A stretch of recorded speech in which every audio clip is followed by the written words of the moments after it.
Hi everyone! I'm going to show you this one, sitaw po ito. This is organic and it is it was harvest namin sa farm without any chemical. So why I am trying to show you always ng mga ganito, because my goal here is for us to yung kumakain tayo ng organic food, since I have lots of issues sa health ko before. Naging parang motivation ko yung ganito.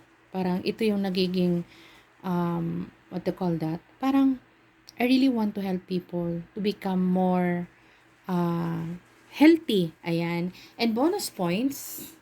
Bonus points talaga, no? We have this mushroom. This is organic. Tumubo lang ito sa farm. And look, oh, I thought hindi ako makatikim this year. But see, ito yung masarap ihawin. And tomorrow, itry ko, sorry, nasamid ako.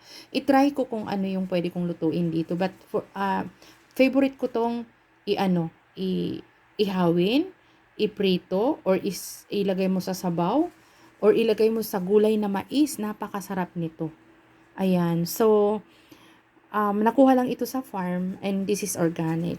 Thank you so much. I hope may nakuha kayong pulot na anything here. Thank you.